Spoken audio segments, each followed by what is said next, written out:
بسم الله الرحمن الرحيم. الحمد لله الذي أنزل على عبده الكتاب ولم يجعل له عوجا قيما لينذر بأسا شديدا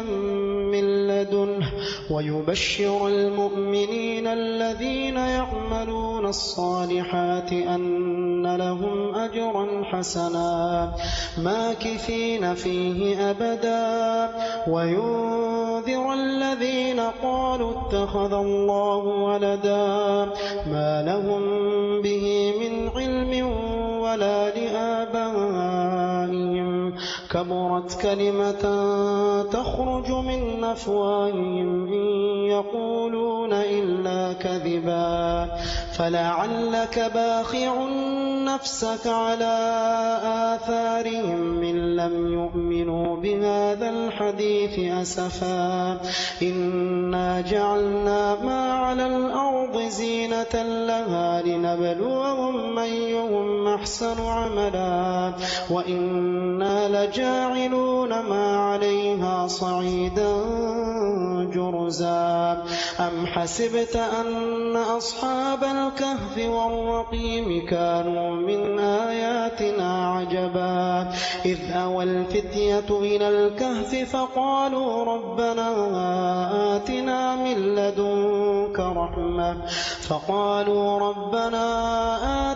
من لدنك رحمة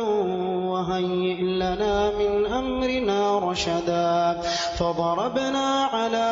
آذانهم في الكهف سنين عددا ثم بعثناهم لنعلم أي الحزبين أحصى لما لبثوا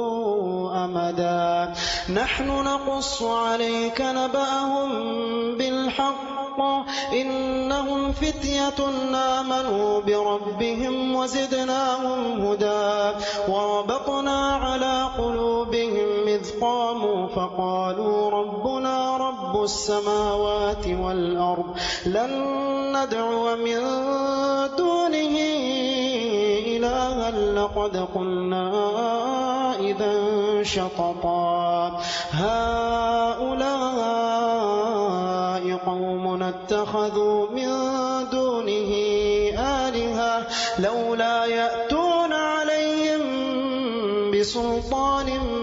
بين فمن أظلم ممن افترى على الله كذبا وإذ اعتزلتموهم وما يعبدون إلا الله فأووا إلى الكهف ينشر لكم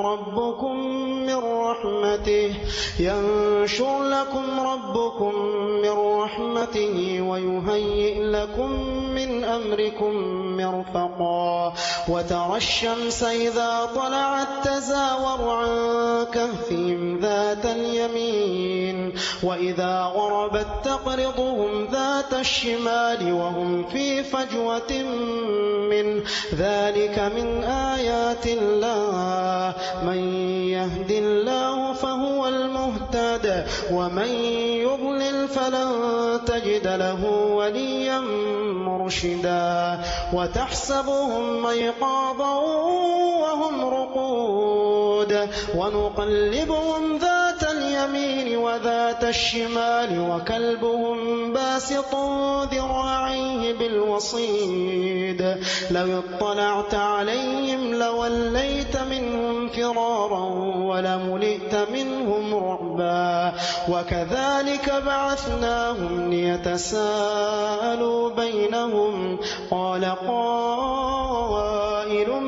منهم كم لبثتم قالوا لبثنا يوما أو بعض يوم قالوا ربكم أعلم بما لبثتم فابعثوا أحدكم بورقكم هذه إلى المدينة فلينظر أيها أزكى طعاما فليأتكم برزق منه وليتلطف ولا يشعرن بكم أحدا إنهم إن يظهروا عليكم يرجموكم أو يعيدوكم في ملتهم يفتنوكم في ملتهم ولن تفلحوا إذا أبدا.